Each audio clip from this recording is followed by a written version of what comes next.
trazer a palavra que o Senhor nos inspirou.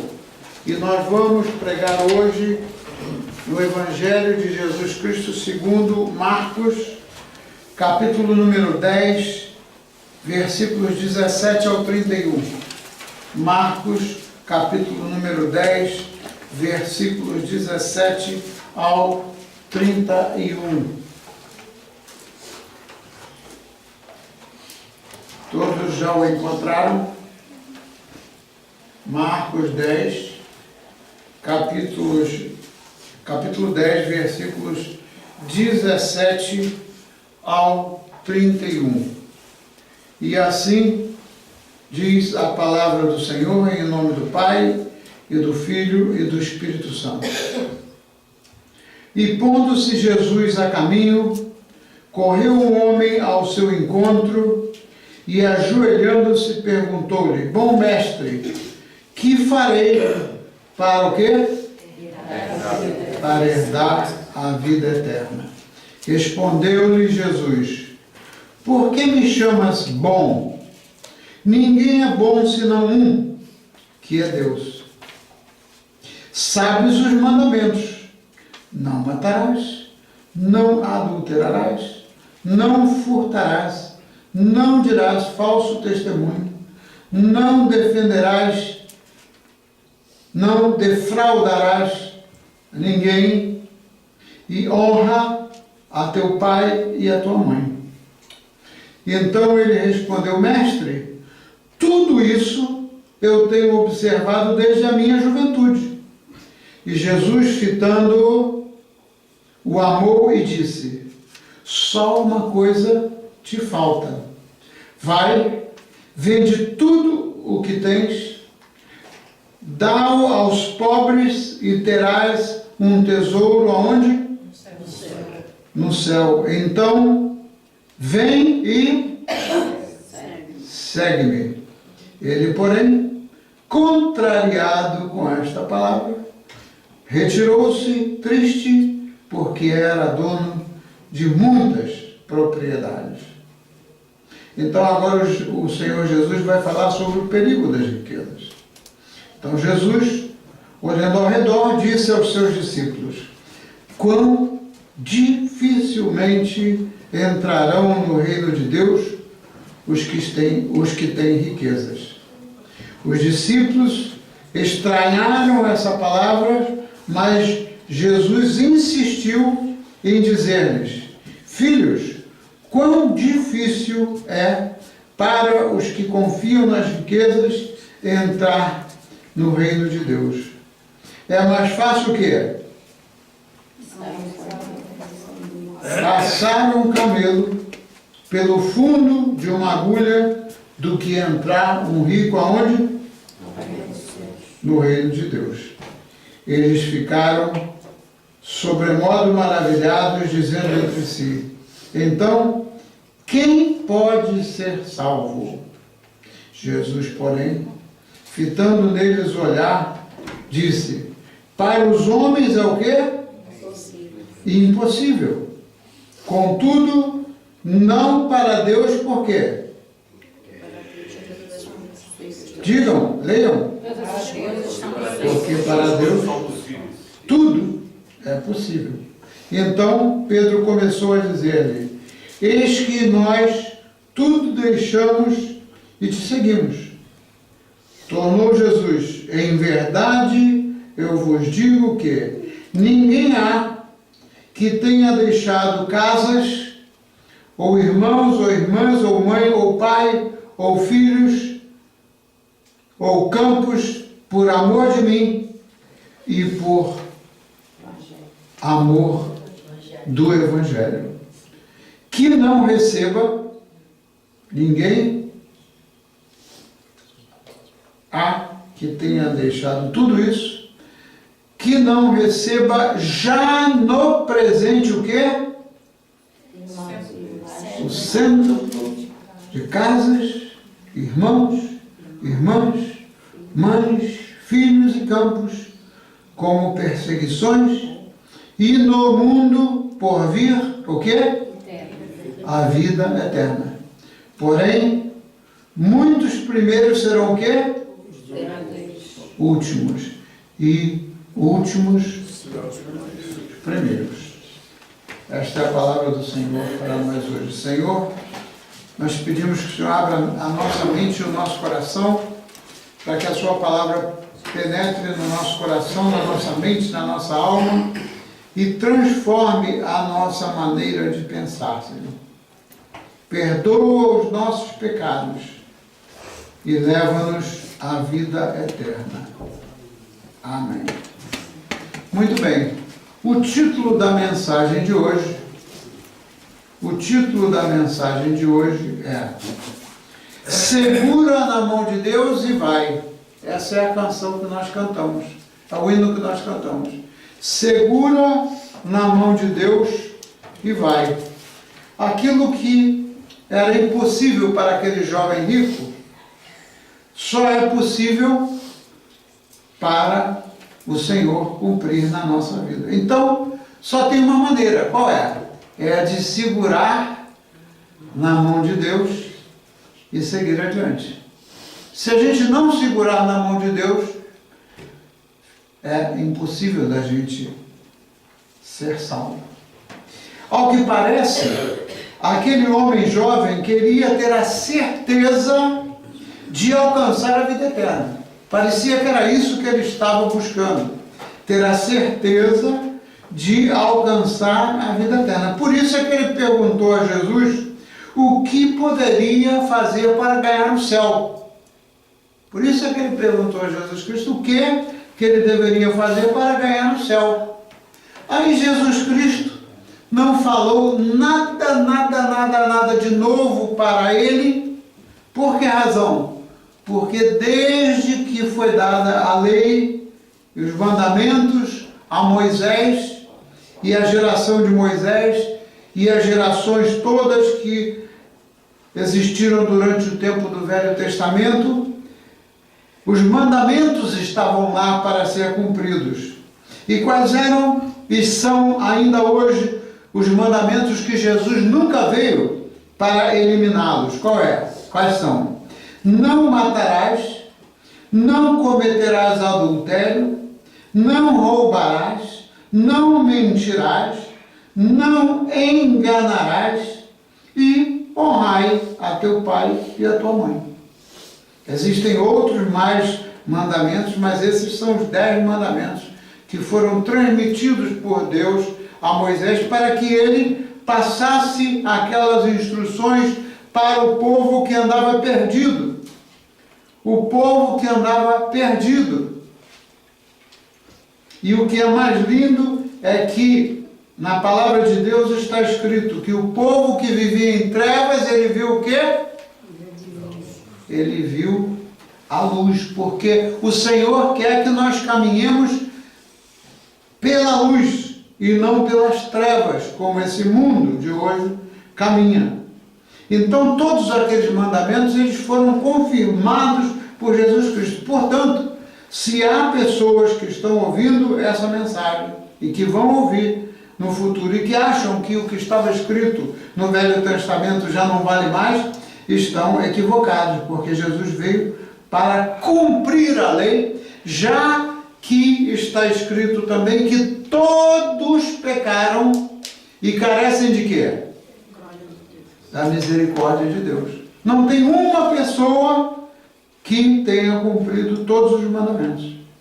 Então vejamos como aquele jovem estava redondamente equivocado ao responder a Jesus quanto à maneira de alcançar o seu objetivo. Se é que o seu objetivo era alcançar a salvação, a mente dele estava totalmente distorcida, tanto quanto a mente de muitas pessoas que vivem nesse mundo de trevas que nós estamos vivendo hoje. Mas o Senhor é misericordioso, Ele nunca nos abandona. Então, ao olhar para aquele homem com amor, porque o Senhor, Ele não ama o pecado, mas Ele ama o pecador, né? Ao olhar para aquele homem, Jesus sentiu uma afeição profunda por ele. Aquele homem estava totalmente perdido, atado às coisas de ordem material. Então, por causa do amor que Jesus tinha a ele, por causa do amor que Jesus tem a nós, ele confrontou aquele jovem com a verdade. Não há meios de nós sermos confrontados a menos que com a verdade do que diz a palavra de Deus. Então Jesus foi muito claro quando ele disse que tudo aquilo, ele disse aquilo, que todos aqueles mandamentos, desde a juventude, ele sempre tinha cumprido. Será? Qual teria sido o pensamento daquela pessoa? É o pensamento de muitas pessoas hoje que se acham bons, porque não mataram alguém, ou porque não cometeram algum outro tipo de pecado, mas a mentira reina neste mundo. A maneira de mentir não é só a gente falar uma mentira, é a gente se omitir acerca daquilo que deve ser dito e a gente não diz, por medo de ofender as pessoas. O Senhor, ele não ofendeu aquele homem, ele falou com ele com amor. E ele disse, falta-te somente uma coisa. Ele disse, vende tudo o que tens, dá o dinheiro aos pobres e terás o quê? Um tesouro no céu. E depois, não termina a orientação de Jesus só por aí. Vende tudo o que tens e terás um tesouro no céu. Não para aí. O Senhor foi mais profundamente a confrontá-lo e disse assim, depois que você vender tudo que você tem, vem e segue-me. Vem e segue-me. Este mandamento, isso aí não é uma opção. Jesus Cristo não diz para nós, em lugar nenhum das Escrituras, olha, se você quiser, você me siga. Ele dá a oportunidade da pessoa exercer o livre-arbítrio. Só que quando a pessoa não o obedece, né, o exercício do livre-arbítrio leva as pessoas a viverem totalmente perdidas. Então, olhar para aquele homem e dizer a verdade, e dizer a ele o que faltava para ele poder entender que deveria seguir ao Senhor Jesus de maneira a alcançar o reino dos céus, aquilo dali levou aquele jovem, como leva muita gente hoje em dia, a resistir. Resistir é uma palavra muito forte, mas é o que acontece. Os seres humanos, muitos deles, que não conhecem o amor do Senhor, eles resistem a obedecer tudo o que o Senhor tem dito. Então, contrariado, imagina, ele ficou tão contrariado, aquele homem ficou, a resistência dele o levou a ficar tão contrariado com o que Jesus Cristo disse, que ele fez o quê? Ele continuou na presença do Senhor ou ele saiu fora? Ele saiu. Por quê? Porque ele possuía muitas propriedades e ele resistiu à ideia de dispor daquelas propriedades para, em lugar de depender dele mesmo, ele buscar depender do Senhor. Agora você imagina que tristeza. Há quanto tempo eu falei isso um dia desse? E hoje eu vou repetir de novo. É uma coisa que me incomoda. Há quantos séculos Jesus Cristo já veio? Há quantos séculos e a quanta gente Jesus Cristo ministrou quando ele ainda estava nessa terra?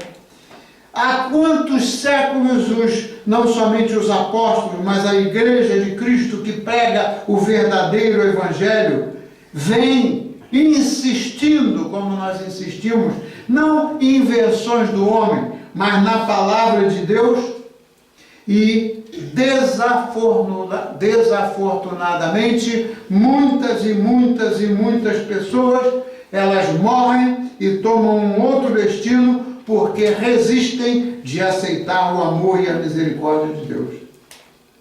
Então, quantas pessoas hoje, e durante todo esse tempo, desde que Jesus Cristo veio, quantas pessoas desconhecem o amor de Deus e resistem em cumprir o que Ele manda. Meus irmãos, não existe coisa melhor na nossa vida para as pessoas aqui que são verdadeiramente convertidas, né? A gente tem a experiência de andar com o Senhor, de seguir o Senhor. É a melhor coisa que existe, é a gente ter a fé e crer que todas as promessas do Senhor, elas se fazem reais na nossa vida, mas é preciso, primeiramente, que a gente creia, porque se a gente não crer, como é que a gente vai caminhar ou seguir a quem a gente não crê nele? O que falta nesse mundo, meus irmãos, é a fé em Jesus Cristo, porque muitos só pensam em se garantir pelos seus próprios esforços. Muitas pessoas só se garantem nos seus próprios esforços. Os seres humanos são, por natureza, altruístas. Será que os seres humanos, por natureza, sem falar ou apartados de Deus, será que a natureza pecaminosa do homem leva o homem a ser altruísta ou leva o homem a ser egoísta? A natureza, o homem natural, conforme chama o apóstolo Paulo, né? Ele é egoísta. E o egoísmo é o que destrói os relacionamentos. Então, a menos que o Senhor já tenha resgatado as pessoas que agem daquela forma, que já tenham resgatado aquelas pessoas do orgulho que elas têm, como aquele rapaz tinha, aquele jovem rico, né? Ele era orgulhoso de si mesmo, porque ele se garantia naquilo que ele tinha, né? Então isso é uma coisa que é o que rompe primeiramente com o relacionamento que as pessoas possam ter com Deus, porque a pessoa orgulhosa, vocês conhecem alguém que é orgulhoso e que se rende ao Senhor e que é submisso ao Senhor? Vocês já conheceram alguma pessoa orgulhosa que se renda ao Senhor, ou a condição para a pessoa se render ao Senhor é ser humilde? Sem humildade nós não temos como nos render ao Senhor e dar a Ele o senhorio da nossa vida. Então, este fato relatado neste Evangelho, ele me faz lembrar uma pessoa com quem eu conversei há um tempo atrás, quem disse que era bom. Ele disse que era bom. Eu sou uma pessoa boa, né? Aquele rapaz rico lá, ele se achava bom. Ele inclusive chegou a afirmar um negócio que é contra o que está escrito na Bíblia. Ele disse: eu sempre obedeci a todos esses mandamentos. Então, alguma coisa realmente estava muito errada com ele. Ele devia estar cego e surdo sobre a palavra de Deus. E uma pessoa com quem eu falava há um tempo atrás, ele se considera uma pessoa boa. E ele diz que ele nunca praticou mal em sua vida, que ele deu o melhor para os filhos dele, que ele fez isso, que ele fez aquilo, que ele fez aquilo outro, né? E como consequência dele achar que é uma pessoa boa, o que aconteceu? Ele julga que Deus é injusto. Você imagina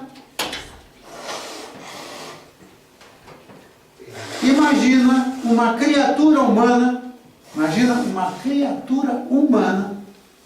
uma simples criatura humana, achar que Deus é injusto.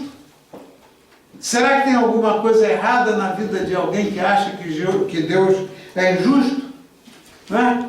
O próprio Jesus Cristo, lá naquele diálogo, ele disse que o único que é bom é quem?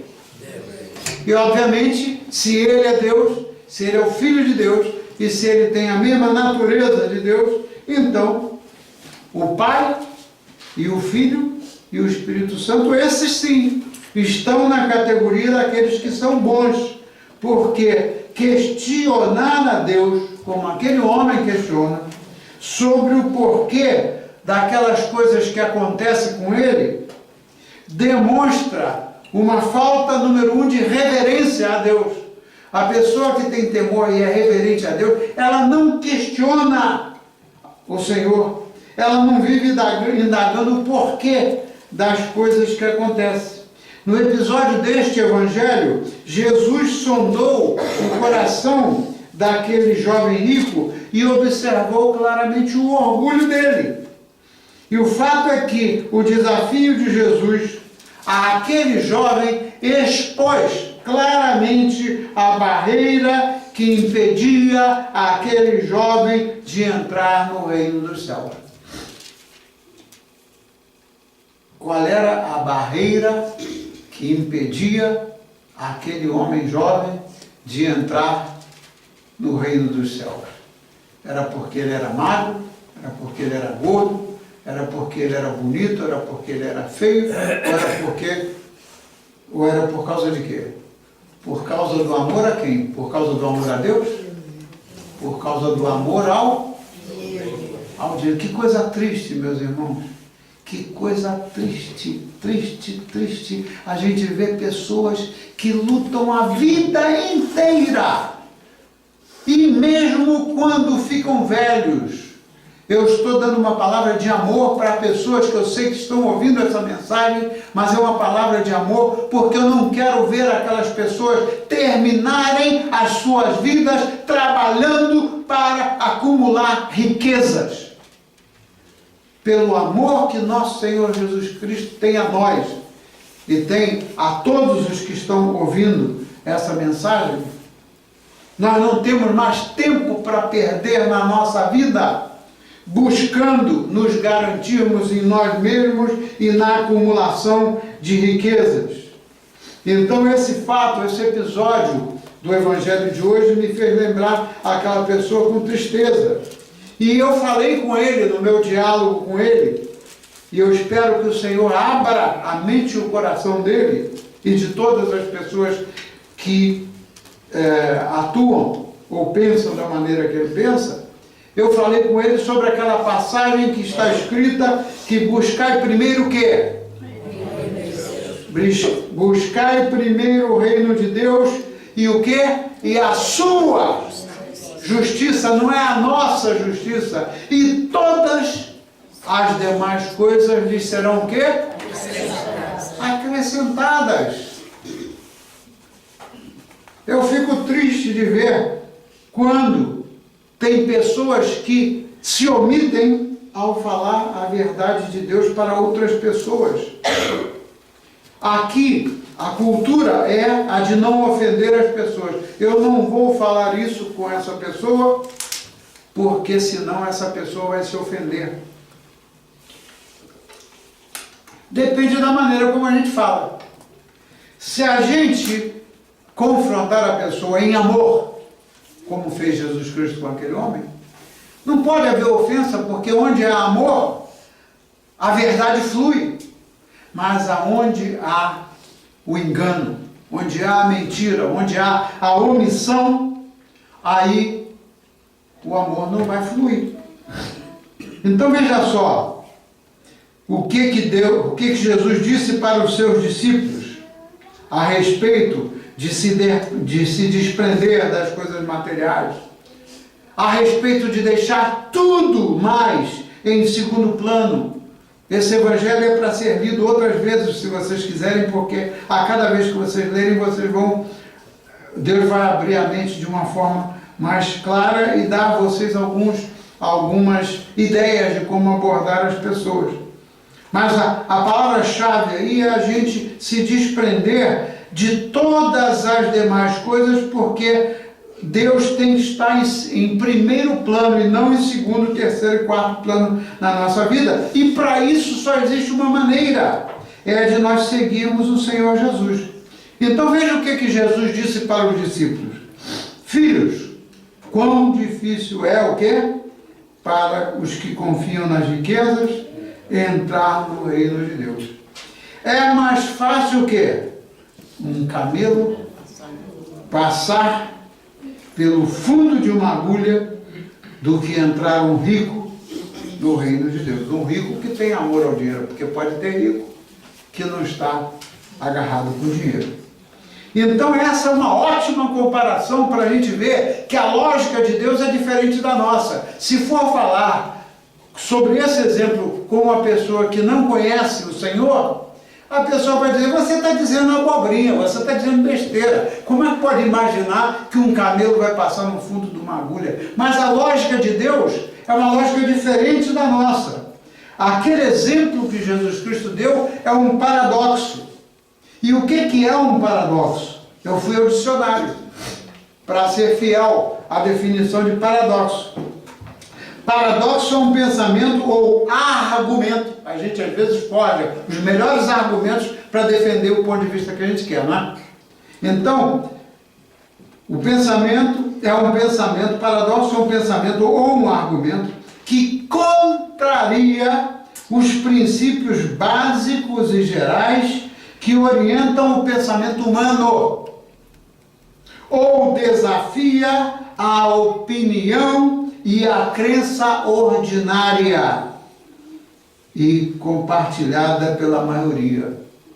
Então a crença ordinária nada mais é daquelas crenças de que deixa eu fazer aqui o que eu vou fazer, o que eu preciso de fazer, porque eu tenho que garantir a vida para minha família e a subsistência da minha família e dos meus filhos. Esse é um pensamento ordinário, né? É uma opinião absolutamente infundada em comparação com a palavra de Deus e contraria, né, aquilo que Deus pensa. Então veja, a lógica e os pensamentos de Deus são superiores à nossa maneira de pensar. Os pensamentos de Deus, está lá escrito, são mais elevados e são diferentes do pensamento do ser humano. Então, meus irmãos e minhas irmãs, ou nós cremos na promessa do Senhor pela fé, ou simplesmente continuamos a gastar os dias da nossa vida, dia após dia, fazendo as mesmas coisas de acordo com a lógica que o mundo incute na cabeça das pessoas. Então muitas pessoas pensam que dependem de si mesmas para obter o necessário para pagar o aluguel da casa, obter o necessário para comer, obter o necessário para vestir, e não creem absolutamente que o que é impossível para o homem, que é impossível para o homem, é possível para quem? Que é possível para Deus.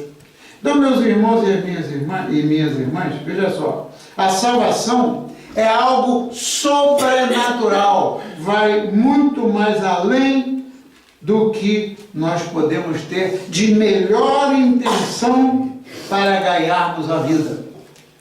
Porque também está escrito que aquele que tentar ganhar a sua vida, o que acontecerá? A perderá. Então, tudo que está escrito na vida, que a gente estuda quando a gente se reúne para os estudos bíblicos, quando a gente ouve a palavra de Deus, tudo corre ou concorre para o mesmo ponto. A salvação é algo que vem pela fé e vem pela graça de Deus, não pelos nossos méritos. Qual é o mérito que nós vamos alcançar se nós vivermos 100 anos vivendo por nós mesmos, né? Ainda que a gente busque ser a pessoa mais honesta do mundo? A honestidade, não estou dizendo que a gente não deve ser honesto, mas a honestidade somente, ela não leva, e a boa intenção não leva ninguém a ser salvo. Então a salvação depende somente de crermos em quem? Em Jesus Cristo, como aquele que veio aqui. Ele se entregou em sacrifício para pagar pelos nossos pecados.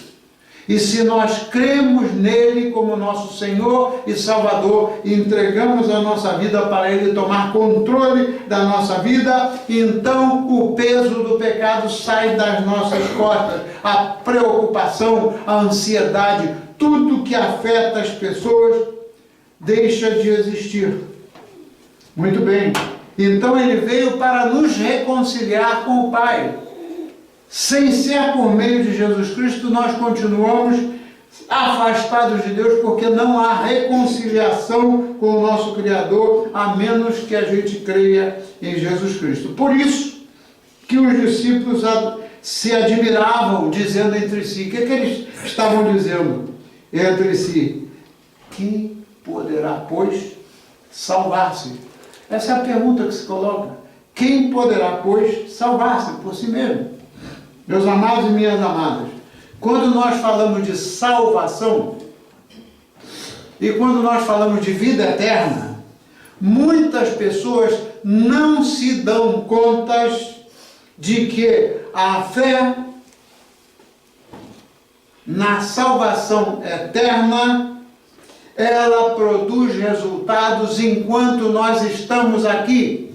Ainda quando estamos aqui, né, a fé salvadora, ela produz efeitos que nós muitas e muitas vezes ficamos impressionados com o que a fé consegue resolver nas nossas vidas. Tudo que a gente chega à conclusão que é impossível para nós, é possível para Deus, mas é preciso que exista a fé. Então a fé não é uma fé cega, é uma fé em alguma coisa, em alguém que realmente é fiel e cujas palavras são fiéis. Temos que experimentar o amor e a misericórdia de Deus, porque se a gente não passar por provas e se a gente não experimentar o amor dele, a gente continua desperdiçando tempo na nossa vida. Assim sendo, seguir a Jesus Cristo se torna a única maneira de nos despreocuparmos e vivermos nas plenas bênçãos do Senhor. Não quer dizer que nós não vamos passar por problema, mas quer dizer que aquele que sabe o que é melhor para nós é o que vai solucionar os nossos problemas, e ele nos surpreende. Né? Nos surpreende porque os pensamentos dele vão muito mais além do que a nossa mente finita. Então o que Jesus Cristo fala na Bíblia? Não vos afaneis com o quê? Não vos afaneis com o que é a vez de comer e de vestir. E aí ele faz uma pergunta que a gente deve refletir sobre essa pergunta toda vez que a gente estiver agoniado. Não é a vida mais importante do que a comida? E não é a roupa mais importante? E não é o corpo mais importante do que a roupa que a gente veste? Meus irmãos, vamos repetir isso. O processo de repetição é um negócio meio louco, mas às vezes a gente tem que ficar repetindo. Né? Eu costumo dizer isso, até que entre na nossa circulação mental e na nossa alma. Se nós cremos nas promessas de Deus como essa, por exemplo, de que a vida é mais importante do que tudo mais, e que o Senhor é aquele que tem que ter a prioridade número 1 na nossa vida, se nós cremos nas promessas dele, né, que o Senhor Jesus nos deixa aqui hoje a palavra que ele nos deixa para a gente mastigar, digerir e viver, é uma palavra de fé que está escrita lá nos versículos 29 e 30. O que ele disse? Eu vou repetir. Eu lhes garanto, ele disse, que todos que deixaram casa, irmãos, irmãs, mãe, pai, filhos e propriedades por minha causa e por causa das boas novas do Evangelho, receberão em troca neste mundo. Tem muita gente que acha que a promessa de vida eterna só vai dar benefício para lá, para a eternidade. Não, a promessa dele é essa. Aqueles que fizeram aquilo por causa dele, por causa do Evangelho, né, receberão em troca neste mundo 100 vezes mais casas, irmãos, irmãs, mães, filhos e propriedades, e também perseguição, porque a perseguição faz parte desse mundo, mas no mundo futuro terão o quê? A vida eterna. Então, os benefícios da salvação, eles produzem efeitos aqui. Então, reflitam a respeito das suas prioridades. Eu também vou refletir essa semana a respeito das prioridades da minha vida. Porque o que Jesus está nos dizendo é sobre prioridades. Não é para ser entendido literalmente de você chegar em casa e dizer, olha, eu vou largar os meus filhos a partir de hoje, ou eu vou largar de cuidar dos meus pais. Não é isso. Ele está falando a respeito de prioridade. Quem é que vai ocupar o primeiro lugar em prioridade na nossa vida? Né? Para dar ao Senhor o primeiro lugar que Ele merece nas nossas vidas. Então, Então, meus irmãos e minhas irmãs, ainda é tempo, eu não sei até quando vai ser tempo, mas ainda é tempo de mudarmos a nossa vida. Essa série de mensagens Ano Novo, Vida Nova continua. Você observa que é uma questão de deixar que a palavra de Deus, né, ela modifique a nossa maneira de viver. Né? Pois veja o que o Senhor falou. Olha o que ele falou, o último versículo 31. Ele falou algo muito, muito importante. Contudo, muitos primeiros serão os e muitos últimos serão os primeiros. Quantas pessoas daquelas que já até aceitaram a Jesus Cristo como Senhor e Salvador, em primeiro lugar nas suas vidas, ao longo da trajetória, se perderam no mar das confusões que esse mundo cria na cabeça das pessoas. Né? Então, está muito claro, ainda é tempo. Nós não queremos ser os primeiros, mas nós queremos ser os últimos. Aqueles que estarão firmes na fé no dia que o Senhor voltar. Por isso é que o livro de Apocalipse diz que aqueles que perseverarem até o fim serão o quê? Serão salvos. Perseverar é a outra palavra-chave. Então, eu lhes recomendo, enquanto é tempo, segura na mão de quem? De Deus. E então nós vamos cantar essa canção uma vez mais, esse hino, como oração. A nossa oração, do profundo do nosso coração, vai ser este hino. Amém?